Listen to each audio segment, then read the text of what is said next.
BA part 1 economics semester first micro economics BA first इयरच्या पहिल्या सेमिस्टरसाठी सूक्ष्म अर्थशास्त्र हा विषय आपल्याला अभ्यासासाठी आहे.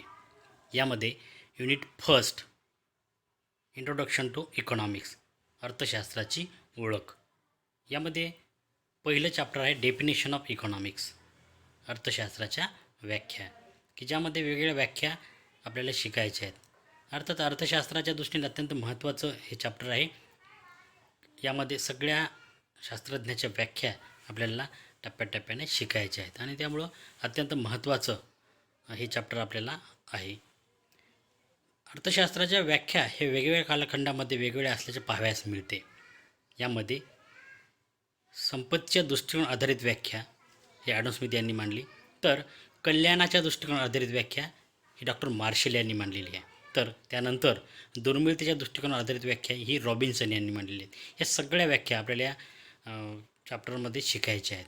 पण सुरुवातीलाच आपल्याला ॲडम स्मिथ यांची व्याख्या बघायची आहे, कारण आपण कोणतेही शास्त्राचा अभ्यास करण्यापूर्वी त्या शास्त्राची व्याख्या करणे अत्यंत आवश्यक असते. यामुळे त्या शास्त्राच्या अभ्यासविषय स्वरूप व व्याप्ती याचा बोध आपल्याला होत असतो.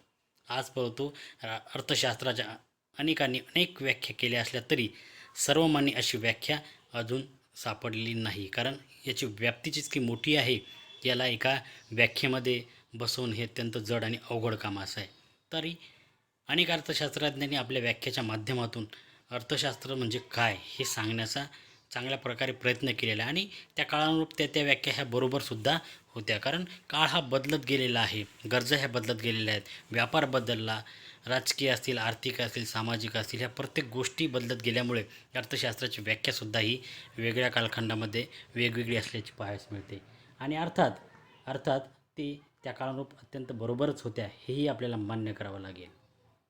या वेगवेगळ्या व्याख्या आपण शिकत असताना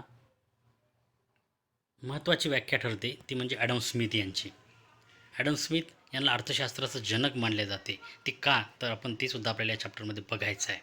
ॲडम स्मिथ यांचा जन्म हा 16 जून 1723 झाला, तर मृत्यू 17 जुलै 1790 झालेला आहे. ते स्कॉटलँडचे एक तत्त्वज्ञ होते. ते राजकीय अर्थशास्त्राचे अभ्यासक होते. राजकीय अर्थशास्त्राचा पाया त्यांनी रचल्याचे मानले जाते. त्यांनी युनिव्हर्सिटी ऑफ ग्लॅस्गोमध्ये सामाजिक तत्त्वज्ञान विषयाचा अभ्यास केला. ॲडम स्मिथ हे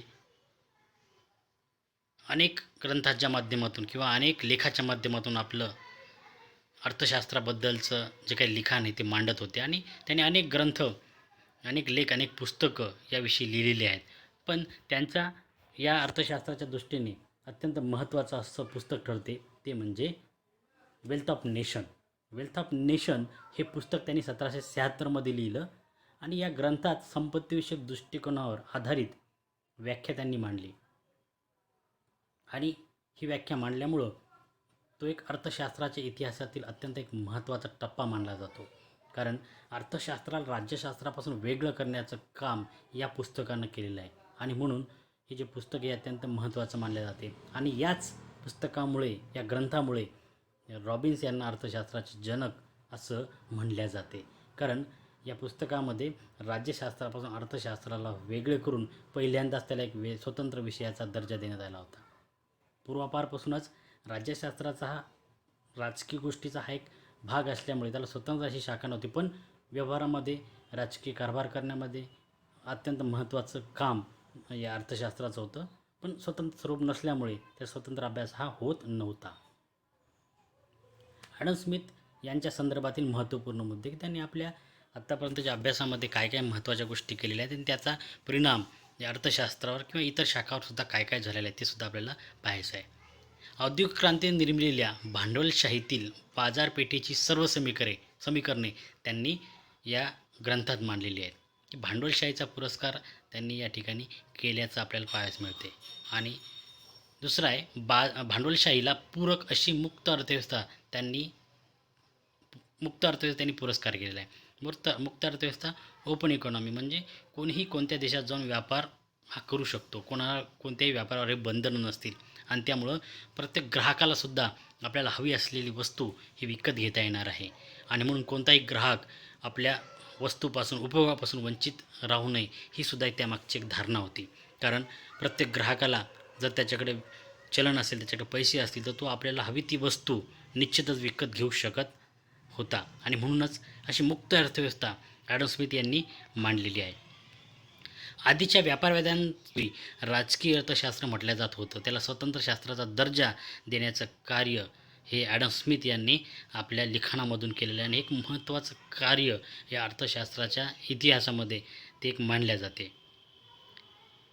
अर्थशास्त्र हा विषय 18व्या शतकापर्यंत राज्यशास्त्राचा एक भाग मानला जात होता. तो राज्यशास्त्र पॉलिटिकल सायन्सचा तो एक पार्ट होता आणि त्याला स्वतंत्र शास्त्राचा दर्जा देण्याचं कार्य हे ॲडम स्मिथ यांनी केलेलं आहे. परंतु सनातनवादी अर्थशास्त्रज्ञ ॲडम स्मिथ 1776मध्ये आपला अर्थशास्त्रावरील प्रसिद्ध ग्रंथ राष्ट्राची संपत्ती, ज्याला आपण इंग्लिशमध्ये वेल्थ ऑफ नेशन म्हणतो, हा लिहून अर्थशास्त्राला राज्यशास्त्रापासून वेगळं त्यांनी त्याला केलेलं आहे आणि त्यामुळंच अर्थशास्त्राला एक स्वतंत्र ओळख निर्माण होऊ शकलेली आहे. म्हणूनच या सगळ्या कामामुळेच, या किमयामुळेच ॲडम स्मिथ यांना अर्थशास्त्राचं जनक मानलं जाते. आणि नंतरच्या काळात त्यांनी जे काही लिखाण केलं ते निश्चितच अर्थशास्त्राला एक नवी उभारी देणारं होतं. आणि स्वतंत्र अभ्यास शाखा मिळाल्यामुळं अनेक अभ्यासक, अनेक शास्त्रज्ञ यावर लिखाण करू लागले. अनेक शास्त्रज्ञांनी त्यावर व्याख्या या नंतरच्या काळात मांडलेल्या आहेत. ॲडम स्मिथ यांची अर्थशास्त्रासंदर्भातली व्याख्या ही अत्यंत महत्त्वाची मानली जाते. ही कारण यामध्ये संपत्तीचे उत्पादन, अर्थात ही संपत्तीच्या दृष्टिकोनावर आधारित व्याख्या असल्यामुळे त्यामध्ये संपत्तीचा उल्लेख या ठिकाणी आलेला आहे. संपत्तीचे उत्पादन, वाटणी व विनिमय यांचे विवेचन करणारे शास्त्र म्हणजे अर्थशास्त्र होय, असं ॲडम स्मिथ म्हणत होते. कारण संपत्तीचे उत्पादन, मित्र तुम्हाला माहीत आहे की कोणत्याही संपत्तीचे उत्पादन करायचं असेल तर उत्पादनाचे 4 घटक आहेत: भूमी, श्रम, भांडवल आणि संघटन. हे 4 घटक एकत्र आल्याशिवाय कोणतेही उत्पादन निर्माण होऊ शकत नाही. आणि म्हणून हे 4 घटक एकत्र आणणे आणि त्यापासून पहिल्यांदा उत्पादन तयार करणं ही महत्त्वाची गोष्ट ॲडम स्मिथ यांनी सांगितलेली आहे. ॲडम स्मिथ सांगतात की संपत्तीचे उत्पादन करा, नंतर त्या संपत्तीची वाटणी करा.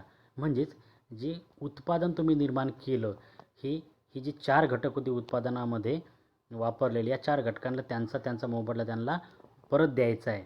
जसं की भूमी असेल, भूमीला खंड स्वरूपात संपत्ती द्यावं लागेल, उत्पन्न द्यावं लागेल. तसंच भांडवल आहे, भांडवलाला व्याज द्यावं लागेल. भूमी आहे, भूमीला खंड द्यावा लागेल, श्रमिकाला मजुरी द्यावं लागेल आणि संघटक जो आहे त्याला नफा द्यावा लागेल. आणि म्हणून या 4 घटकांना जर त्यांचा मोबदला मिळाला, म्हणजे या 4 घटकांमध्ये निर्मित झालेल्या उत्पादनाची वाटणी केली आणि जेव्हा वाटणी केल्यावर प्रत्येकाचा आपापल्या कृतीनुसार त्यांना जेव्हा ते उत्पन्न मिळते, तेव्हा त्या उत्पन्नाचा प्रत्येकजण हा विनिमय करण्याचा प्रयत्न करतो. आणि मग हे 4 घटक जेव्हा विनिमय करतील, हे पैशाची, त्यांच्या संपत्तीची देवाणघेवाण करतील. कारण प्रत्येकाच्याच गरजा कमी अधिक प्रमाणात ह्या राहिलेल्या असतात, त्यांना आपल्या गरजा भागवायच्या असतात. आणि म्हणून संपत्तीची वाटणी जशी होते तसं ते सगळे मंडळी आपल्या आपल्या गरजा भागवण्यासाठी प्रयत्न करत असतात. आणि जेव्हा हे प्रयत्न करतात तेव्हा ते विनिमय करतात, म्हणजे वस्तूंची देवाणघेवाण करतात. आणि म्हणून देवाणघेवाण केल्यामुळे पुन्हा संपत्तीचे विनिमय होतो. आणि या सगळ्यांचं विवेचन करणारे शास्त्र म्हणजे अर्थशास्त्र होय, असं ॲडम स्मिथ हे म्हणतात. आणि म्हणूनच त्यांच्या या व्याख्येमध्ये संपत्तीचे उत्पादनही आलं, संपत्तीची वाटणीही आलं आणि संपत्तीचे विनिमयसुद्धा आलेलं आपल्यास पाहायला मिळते. आणि या सगळ्यांचं विवेचन करणारे शास्त्र म्हणजे अर्थशास्त्र होय, असं ॲडम स्मिथ हे म्हणत होते. त्यांच्या व्याख्येच्या माध्यमातून त्यांनी ते सांगितलेलं आहे. ही अर्थशास्त्राची व्याख्या ॲडम स्मिथ यांनी मांडली, पण या व्याख्येवर सुद्धा अनेकांनी नंतरच्या काळामध्ये टीका केलेली आहे. आणि म्हणून ॲडम स्मिथ यांच्या व्याख्येवरील आक्षेप किंवा टीका ह्यासुद्धा पाहणे तितकंच महत्त्वाचं आहे. ही अशी टीका जरी होत असेल तरीसुद्धा ॲडम स्मिथ यांनी ज्या काळात ती व्याख्या मांडलेली आहे तो काळ बघता ही व्याख्या अत्यंत उपयुक्त आणि एक महत्त्वाची होती असंच आपल्याला म्हणावं लागेल. कारण जोवर एखाद्या व्याख्येवर टीका होत नाही त्यावर नवीन व्याख्या ही निर्माण होत नाही. आणि त्यामुळं नंतरच्या काळात आलेल्या अर्थशास्त्रज्ञांनी ॲडम स्मिथ यांच्या व्याख्येवर टीका केलेली आपल्याला पाहावयास मिळते. ॲडम स्मिथ यांच्या व्याख्येवरील आक्षेप, टीका पहिली होती, व्याख्या संपत्तीला अवास्तव महत्त्व देणारी आहे. ॲडम स्मिथ यांनी जी व्याख्या मांडलेली आहे ती संपत्तीला अवास्तव महत्त्व देणारी आहे अशी टीका केली जाते. कारण संपत्तीलाच मध्यभागी मानून यांनी आपलं विश्लेषण केलेलं आहे की संपत्तीचे उत्पादन, संपत्तीची वाटणी, संपत्तीचाच विनिमय आणि म्हणूनच संपत्तीला अवास्तव म्हणजे मर्यादेपेक्षाही जास्त महत्त्व संपत्तीला दिल्याची टीका केली जाते. दुसरी टीका होती ॲडम स्मिथने संपत्तीचे उत्पादन, वाटणी, विनिमय यांनाच महत्त्व दिले, तर संपत्तीच्या उपभोगाकडे मात्र दुर्लक्ष केले. म्हणजे संपत्ती मिळवायची कशी, संपत्तीची वाटणी कशी करायची, संपत्तीचा विनिमय कसा करायचा, या सगळ्या गोष्टी सांगितल्या. पण संपत्तीचा उपभोग हा मात्र त्यांनी आपल्या लिखाणामध्ये मांडला नाही अशी टीका केली जाते. कारण एखादी संपत्ती तुम्ही मिळवसाल पण तिचा उपभोग जोर होणार नाही तोवर तुम्हाला खऱ्या अर्थाने त्या संपत्तीचा उपभोग तुम्ही करणार नाही, तोवर तुमच्या गरजा ह्या भागवल्या जाणार नाहीत. आणि म्हणूनच संपत्तीचा उपभोग हा अत्यंत एक महत्त्वाचा घटक यामध्ये असतो, हे मात्र ॲडम स्मिथ याच्या लिखाणात दिसत नाही अशी टीका केली जाते. कारण जोर मानवाचं कल्याण जर तुम्हाला करायचं असेल, मानवाच्या गरजांमध्ये जर वाढ करायची असेल, त्याच्या गरजा जर भागवायच्या असतील, तर संपत्तीचा उपभोग हा अत्यंत महत्त्वाचा ठरतो. आणि म्हणूनच संपत्तीचा उपभोग होणेसुद्धा आवश्यक आहे. पण ॲडम स्मिथ यांच्या व्याख्येत दिसत नसल्यामुळे त्यावर अशी टीका केली जाते की त्यांनी संपत्तीच्या उपभोगाकडे दुर्लक्ष केलं. त्यानंतरची टीका आहे ॲडम स्मिथने आर्थिक मनुष्यच विचारात घेतला, मानवाच्या आर्थिक पैलू सोबतच राजकीय, धार्मिक, सामाजिक व कलात्मक पैलूचा विचार त्यांनी करायला पाहिजे होता. ॲडम स्मिथ जेव्हा आपले लिखाण करतात तेव्हा त्यांनी संपत्तीलाच एक मध्यभागी मांडल्यामुळे व्यक्ती हा फक्त मनुष्य हा फक्त संपत्तीच मिळवतो हे त्यांच्या लिखाणातून पाहावयास मिळते. पण टीकाकार म्हणतात की मानवाला नुसती संपत्ती, पैसे असून भागत नाही, तर त्याला अनेक पैलू असतात. जसे की तो राजकीय असतो, अनेक राजकीय संघटनांमध्ये, अनेक राजकीय पार्ट्यांमध्ये तो कार्य करत असतो, ते सुद्धा त्याचं एक जीवन आहे, ते या ठिकाणी विचारात घेतलं नाही. तसं व्यक्ती हा धार्मिकसुद्धा असतो. वेगवेगळ्या धर्मामधील व्यक्ती असतात, ते आपापल्या धर्माचं धार्मिक कार्य करत असतात आणि त्याचा उल्लेख यांच्या व्याख्येत कुठंही दिसत नाही अशी सुद्धा टीका केली जाते. तसंच तो सामाजिक आहे, तो समाजाला धरून आहे, तो समाजामध्ये राहतो, समाजामध्ये वावरतो, पण या सामाजिक गोष्टीकडे सुद्धा ॲडम स्मिथ यांनी दुर्लक्ष केलेलं आहे अशी टीका केली जाते. तसंच त्याच्याकडे कलात्मक पैलूसुद्धा असतात, म्हणजे तो वेगवेगळे कला जोपासतो, संगीत असेल, नृत्य असेल, वाचन असेल, इतर अशा अनेक कला आहेत, खेळ असेल, तो जोपासत असतो. पण या कलांचा कुठेही उल्लेख ॲडम स्मिथ यांच्या व्याख्येत दिसत नाही अशी सुद्धा टीका ॲडम स्मिथ यांच्या व्याख्येवर केली जाते. कारण व्यक्ती हा फक्त काही पैसे, आर्थिक संपत्ती मिळवण्यासाठीच हे एवढंच त्याचं कार्य नसून त्याचे अनेकसुद्धा कार्य असतात, ज्यामध्ये तो आपले राजकीय कार्य, धार्मिक कार्य, सामाजिक कार्य किंवा इतर कलात्मक कार्यसुद्धा करत असतो. पण या कलात्मक कार्याचा उल्लेख यांच्या व्याख्येमध्ये कुठंही असल्याचं दिसून येत नाही. त्यानंतरची टीका होती की ॲडम स्मिथने संपत्तीमध्ये भौतिक घटकांचाच विचार केला. बघा, संपत्तीमध्ये दोन प्रकार असतात, एक भौतिक घटक आणि दुसरा असतो अभौतिक घटक. भौतिक घटक साधारण आपल्याला जर म्हणायचं झालं, दोघांचा जर आपल्याला अभ्यास करायचा झाला, तर भौतिक घटक साधारण हे डोळ्याने दिसणारे वस्तू, याला आपण भौतिक गोष्टी म्हणत असतो. पण ज्या अभौतिक, ज्या डोळ्याने दिसत नाही पण त्या असतात, अशा गोष्टींचा सुद्धा उल्लेख केलेला आहे. ज्यामध्ये स्मिथने संपत्तीमध्ये फक्त भौतिक वस्तूंचाच समावेश केला, अभौतिक धनाचा त्यांनी संपत्तीत समावेश केला नाही. अभौतिक धन कोणतं? तो उदाहरणार्थ डॉक्टर, वकील, शिक्षक इत्यादी सेवांचा ॲडम स्मिथ यांनी आपल्या लिखाणामध्ये उल्लेख केला नाही. त्यांनी फक्त भौतिक संपत्तीलाच महत्त्व दिलं, वस्तूलाच त्यांनी महत्त्व दिलं अशी सुद्धा टीका केली जाते. कारण ॲडम स्मिथ यांच्या व्याख्येमध्ये आपण जर बारकाईनं पाहिलं तर संपत्ती हीच मध्यवर्ती गोष्ट असल्यामुळे, एक महत्त्वाची गोष्ट त्यांनी मानल्यामुळं संपत्तीलाच त्यांनी महत्त्व दिलं आणि संपत्तीच्या दृष्टीकोन आधारित त्यांनी अशी व्याख्या मांडली. ही सगळी जी टीका झालेली आहे नंतरच्या कालावधीमध्ये झालेली आहे. पण जोवर त्यांनी ते लिखाण केलं आणि या अर्थशास्त्राला नवी अशी ओळख निर्माण करून दिली, ही नवी ओळख निर्माण करून देण्याचं कार्य यांनी निश्चितच आपल्या लिखाणामध्ये केल्याचं पाहावयास मिळते. आणि म्हणूनच हे कार्य खूप मोठं आणि महत्त्वाचं आहे.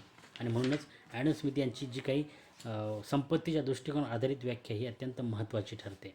कारण ॲडम स्मिथ यांचा जो काळ होता तो निश्चितच एक वेगळा काळ होता, ज्यामध्ये अनेक राजे अनेक महाराजे एकमेकावर आक्रमण करायचे आणि संपत्ती मिळवण्याचा प्रयत्न करायचे. संपत्ती कमवणे मिळवणे हाच एक महत्त्वाचा उद्देश राजकीयसुद्धा होता, राजांचासुद्धा होता. आणि म्हणूनच अशा काळामध्ये ॲडम स्मिथ यांना जे लिखाण केलं हे निश्चितच एक खूप महत्त्वाचं आणि मोलाचं या अर्थशास्त्रादृष्टीने आपल्याला म्हणावं लागेल. कारण ॲडम स्मिथ हे मुळातच एक राजकीय अभ्यासक होते, तत्त्वज्ञ होते, सामाजिक तत्त्वज्ञ होते. आणि या सामाजिक तत्त्वज्ञ असल्यामुळे त्यांनी या आर्थिक पैलूंचासुद्धा एक महत्त्वाचा अभ्यास समाजामध्ये केला आणि एक महत्त्वाची मोलाची अशी व्याख्या लिखाण आपल्या वेल्थ ऑफ नेशन या पुस्तकातून करून त्यांनी एक अर्थशास्त्राला स्वतंत्र आणि नवीन अशी ओळख निर्माण करून देण्याचा प्रयत्न केला.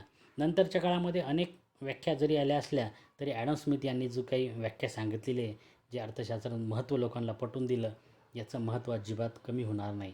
कारण ॲडम स्मिथ यांची व्याख्या ही एक या अर्थशास्त्राच्या विकासामध्ये, अर्थशास्त्राच्या शाखेमध्ये एक महत्त्वाचा टप्पा हा गणला जातो.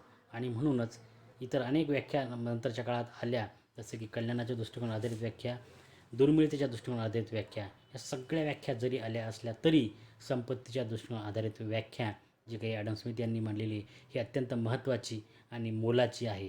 आणि म्हणूनच ॲडम स्मिथने जी काही व्याख्या मांडलेली आहे ही अत्यंत महत्त्वाची आहे, जी आपण यामध्ये अभ्यासली, की ज्यामध्ये त्यांनी संपत्तीचे उत्पादन, वाटणी आणि विनिमय यांचे विवेचन करणारे शास्त्र म्हणजे अर्थशास्त्र होय, अशी व्याख्या मांडली. आणि खऱ्या अर्थाने या अर्थशास्त्राला ओळख निर्माण करून देण्याचं कार्य हे ॲडम स्मिथ यांनी केलेलं आहे. आणि ही ही व्याख्या त्यांनी दिल्यामुळे निश्चित अर्थशास्त्राला एक स्वतंत्र अशी ओळख निर्माण झाली.